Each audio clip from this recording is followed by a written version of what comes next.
Greetings of solidarity. Throughout the year, poor and marginalized communities in the Global South have borne the worst of climate change and its impacts.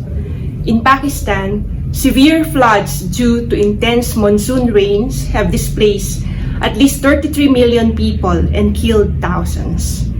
It destroyed 4 million acres of land and caused damages worth $30 to $35 billion. The Middle East and North Africa region is warming twice as fast as the global average, increasing the risk of food and water insecurity. The intersecting impacts of climate change and conflict are driving people to migrate in other areas within the region where they are forced to take on low-wage and insecure jobs, or else in other continents where they face the violent discrimination engendered by racist border policies.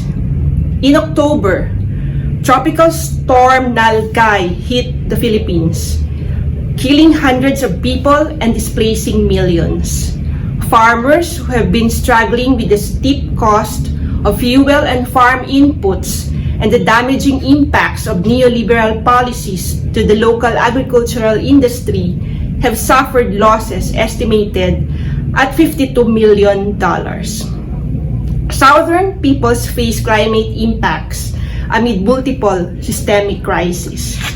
Decades of neoliberal policies have slashed wages, reversed workers' rights, gutted health, education, and other social services, and destroyed local industries and agriculture, and have driven millions, especially women and girls, into poor and precarious living conditions.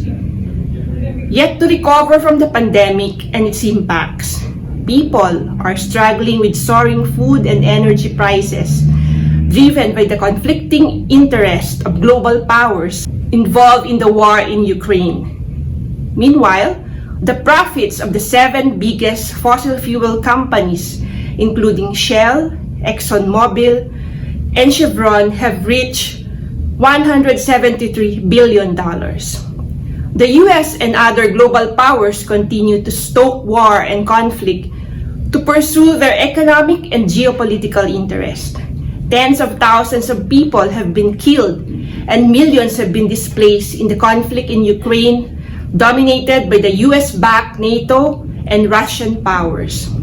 Since 2001, the US war on terror, waged in MENA and the rest of the Global South, has killed over 900,000 people and displaced 38 million in Afghanistan, Pakistan, Iraq, Syria, Libya, Yemen, Somalia, and the Philippines. Wars significantly contribute to carbon emissions and aggravate the climate crisis with the use of weapons that destroy land, water bodies, and ecosystems. The US military is known as the world's largest institutional consumer of petroleum and the largest institutional emitter of greenhouse gases. It produced around 1.2 billion tons of carbon emissions between 2001 and 2017, with 400 million of those tons directly accountable to the post-9/11 wars. Peasant and indigenous peoples communities are also militarized and displaced to facilitate corporate resource plunder and exploitation. According to the latest report by Global Witness, since 2012, over 1,733 land and environmental defenders, majority of whom are indigenous peoples, have been killed for defying corporations and defending their rights to land and self-determination. In the recently concluded COP27 in Sharm el-Sheikh, Egypt, we witnessed once again rich polluting countries shirk their historical responsibility to address the climate crisis. They push back on urgent issues such as climate finance for the adaptation and mitigation needs of vulnerable communities, and additional finance for loss and damage, while promoting false solutions that greenwash corporate plunder and exploitation, and further ecological destruction and the climate crisis.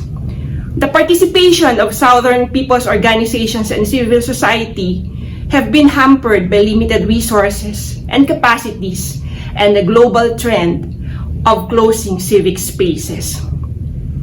We co-organized the CSO Caucus for Climate Justice with the Arab NGO Network for Development, Espace, Associatif, and the Moroccan Coalition for Climate Justice to provide space for people's organizations and civil society, especially those who were unable to participate in the COP27 in Egypt, where we could tackle the interlinked climate and socioeconomic crisis that we face. We hope to surface grassroots analysis of the climate crisis and its impacts and consequences to human rights and development in the Global South.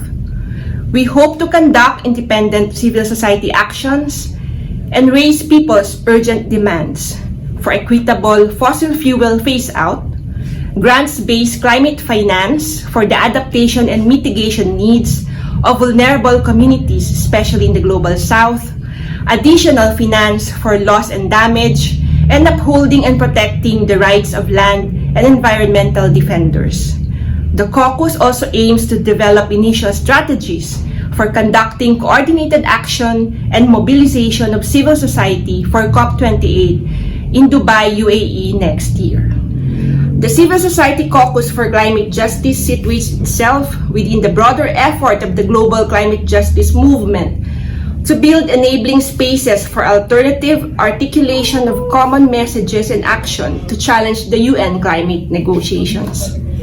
We hope to contribute to social movements by amplifying their demands and calls for system change, which is the basis for climate and social justice. Thank you, and long live international solidarity.